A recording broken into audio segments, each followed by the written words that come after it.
right, full disclosure. A number of people have called today, and Mr. Snerdley has put them up there. You said that you would tell us when it's time to panic. You said that you thought the election was over. You said this and you said that. And so let me try to answer all of these challenging questions that you have. Yes, I've told you when it's time to panic. I've said over and over again that I'll tell you when it's time to panic. It isn't time to panic because I'm never going to panic. I'm never going to give up.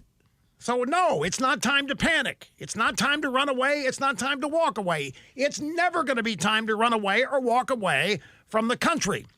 I'm never going to run away from the United States of America. I may die, but I'm not going to run away from the United States of America. I'm not going to give up. I am not going to tell you to give up. I'm not going to tell you to walk away. I'm not going to tell you it's time to panic.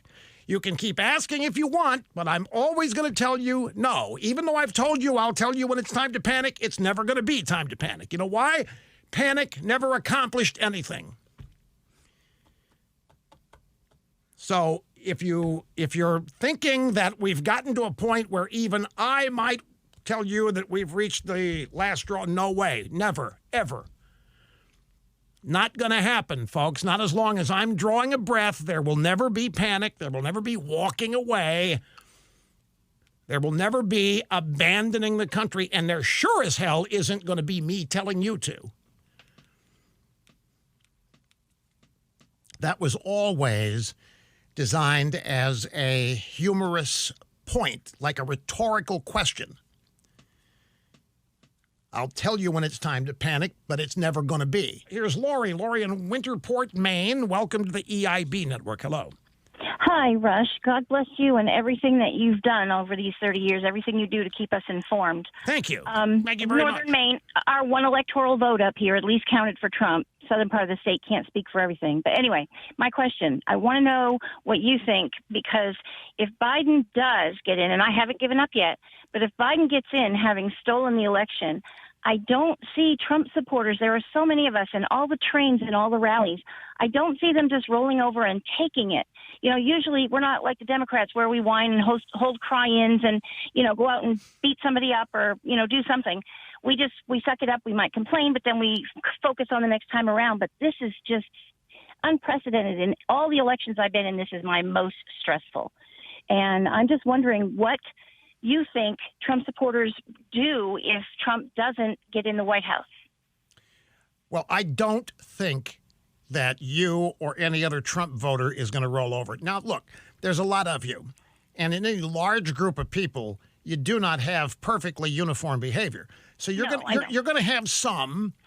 You're going to have some, and it's not very many, but you're going to have some throw their hands up in frustration. And they're going to say it depends on their age, depends on how long that they have been at this, depends on how much passion they've invested versus how much they have left.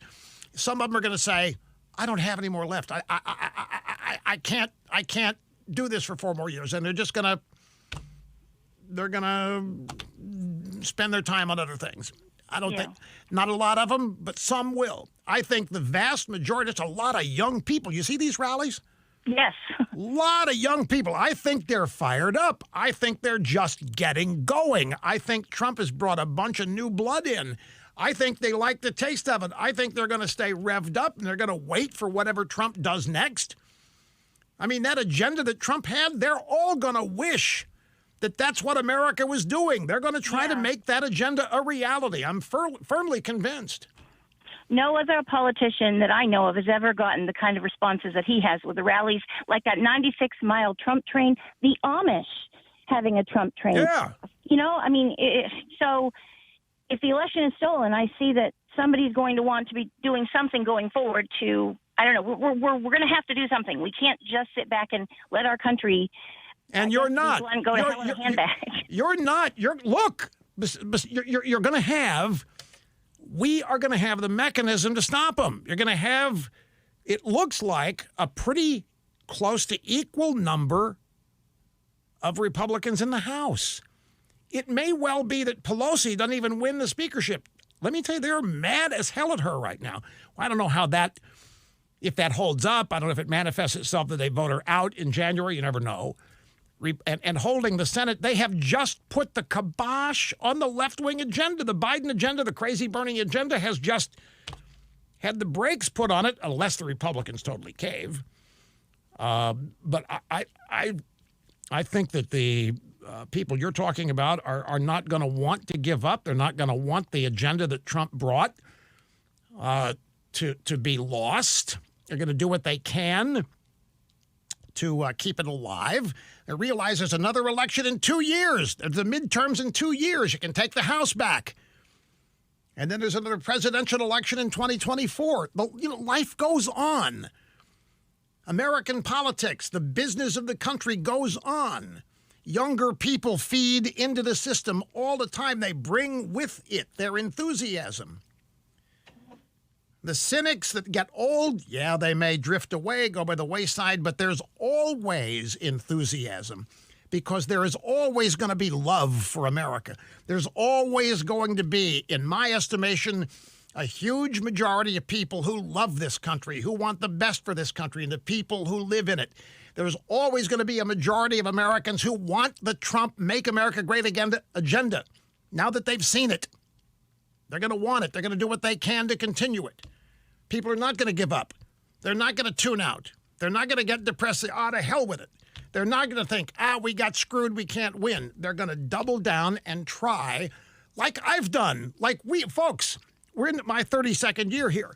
We've won some. We've lost some. During the 32 years, we thought we lost it all a couple of times. What do? We hung in.